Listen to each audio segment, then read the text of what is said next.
Hello ladies and gentlemen, and welcome back to the channel, Oxhead Magic, and it's Jordan here, and as I'm on care, pre-release has just come around and we're all starting to get hyped up for a brand new standard. I decided that I'm going to do one random deck tech, and this is actually a legacy deck tech. Obviously you can play it in vintage as well, but this is all legacy legal, so I just call it legacy. Now, this is, the deck name that I've called it is the Warriors of Mortal Kombat. The reason for this is this works around a said card of a build called Mortal Kombat. This is a 4-mana enchantment, which is 2 and 2 black. At the beginning of your upkeep, if you have 20 or more creatures in the graveyard, you win the game.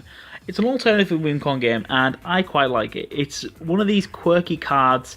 You can play this in Modern, theoretically, with Dredge, but you have to have workarounds for the entire thing to get around, because obviously graveyard hate is abundant once you're in internal formats.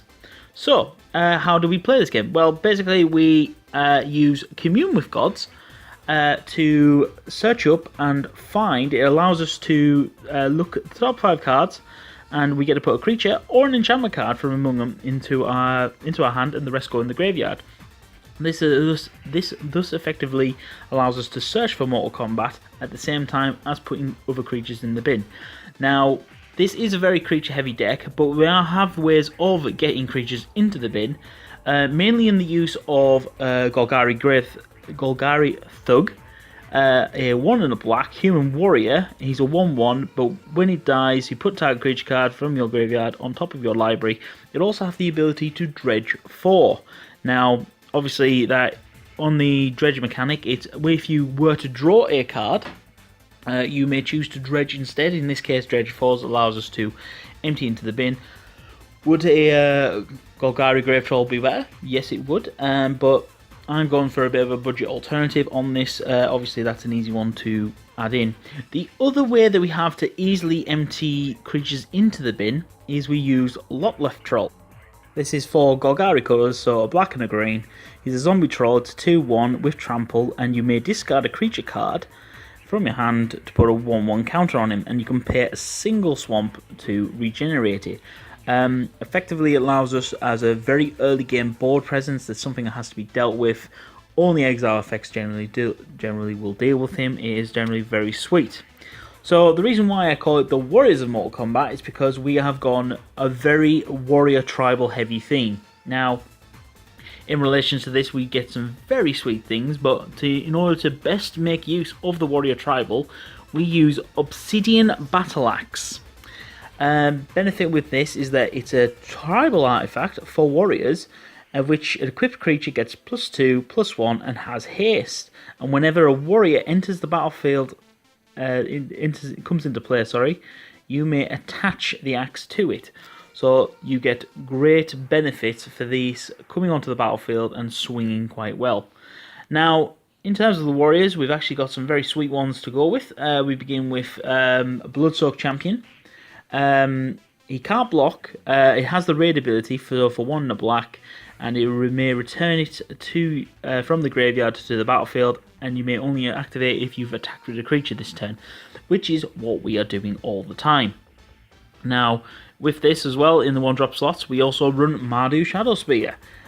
Benefit with this is that it has a dash ability, so for 1 and a black it can flash out, and whenever it attacks, each opponent loses 1 life. So benefit you've got with that is that you can cause quite a bit of damage on the over time. It has much more playability, which is rather sweet. In the final single mana slot, we have Skarrgan Pit-Skulk. It's single green. It has Bloodthirst 1, which is obviously if an opponent's been dealt damage, it comes in with a 1/1 counter on it, and creatures with power less than Pit-Skulker's power can't block it.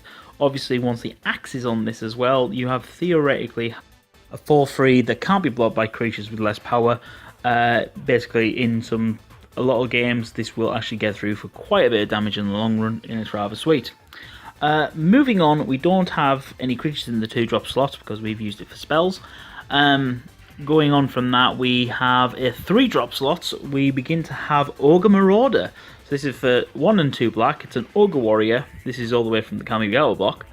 and it is a 3/1, but whenever it attacks, it can't be blocked this turn unless defending player sacrifices a creature. Again, rather sweet. If you have the axe on the field already, you play the Ogre, and basically he's swinging. He's a 6/2, and he can't be blocked otherwise unless the opponent sacrifices a creature. If you've removed their creatures as well, it's right again, rather sweet. Moving on, we then have Winnower Patrol. It's a 2 and a green. It's an elf warrior with 3/2, and this is the reason why I'm running him is for the kinship mechanic, which is at the beginning of your upkeep. You may look at the top card of your library. If it shares a creature type with Winnower Patrol, you may reveal it. If you do, put a 1/1 counter on Winnower Patrol. Benefit with this is that we are running a lot of warrior creatures, and it is a creature heavy deck, so the chances of getting 1/1 counters is rather good. And again, it has to be a threat that has to be dealt with. If you've got the axe on it, again, things have to be answered to in this deck. You can't the deck can't be sort of left to do what it wants. We then move on to the 4-drop slot, of which we are running Jarad, Golgari Lich Lord. This is for double black and double green. He's a zombie elf. He gets a +1/+1 counter for each creature in your graveyard. So late game, he's a fantastic bomb. And then for 1, a black and a green, you may sacrifice another creature. Each opponent loses life equal to the creature's power. So obviously this can drain for quite a lot of damage later on, especially when the axe is put onto the thing. I mean, Lotleth Troll late game can be quite large, and this would be a rather good drop. You then may also sacrifice a swamp and a forest, and you get to return it from the graveyard to your hand. I've never really done that because I like keeping creatures in the bin. So, our final creature that we run is this is from Future Sight, which is Nacatl War-Pride. So for 3 and 3 green, he's a cat warrior, 3/3, and it must be blocked by exactly 1 creature if able. Now, the benefit you get is that whenever he attacks, you get to put X tokens into play that are tapped and attacking that are copies of the War-Pride itself, where X is the number of creatures defending player controls. This effectively is a late game board removal, and it allows you to swing through for lethal a lot of the time. I have dropped this and swung very big, and it is very funny at times. It gets hilarious. So yeah, and so that is in terms of creatures. And now, to help speed up our, because this is Legacy, we have access to some very sweet spells. So we are running some Dark Rituals. This allows us to get 3 mana, which can allow us effectively to play an Ogre Marauder turn 1. Again, very sweet. It also helps us get out Mortal Kombat as soon as possible, which allows us to keep it on the board for win cons. And the only other spell that we are running in the main board is Languish. This is allowing us to reset the board, get the board back in our favour, and various things like that. It is always very useful to do. Moving on to the land base, we have nothing really too fancy here.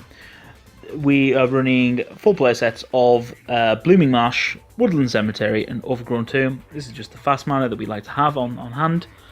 From this, we then have some Llanowar Wastes, a couple of forests, a couple of swamps, just for in case of Path to Exiles.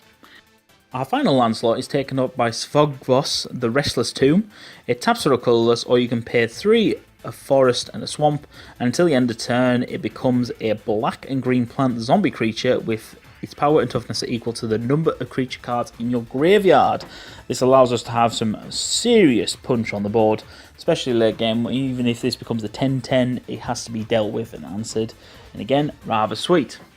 So from this, we have a sideboard that we play with. It's not exactly perfect just yet. I'm still always trying to tweak it and just get it just about perfect. We run a couple more Languishes in the sideboard. We also run a couple more Battle-Axes. These are sort of main staples I immediately bring in because, to be honest, people bring in graveyard hate and you need to get around it. We then have a full play set of Gnaw to the Bone. This allows us to gain 2 life for each creature in the graveyard, and it also has flashback. We then run Gaea's Anthem. This also allows us to pump up the teams quite nicely. We then have Behold the Beyond. This allows us to search for our combo pieces in sort of control matchups. We then have Foul-Tongue Shriek. This allows us to do a big swing, make opponent lose a lot of life, especially if you have the Nacatl War-Pride out as well. And the final card that we're running is Hideous End. This allows us to destroy a target non-black creature and its control loses 2 life. So there's some general removal.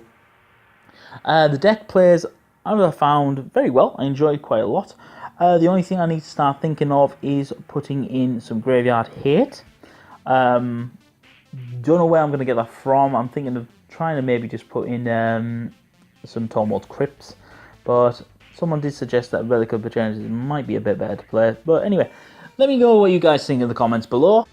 And that is it for this week's Deck Tech. Please make sure to follow us on the Twitters. And I'll catch you guys soon. Hi guys, remember if you liked that video, please smash the like button. Also subscribe to the channel. Let's keep the MTG community growing here on YouTube. And from this, please check out our other playlists. We have plenty of Magic the Gathering content from myself and the other boys at Orcs Magic. And we will catch you all very soon.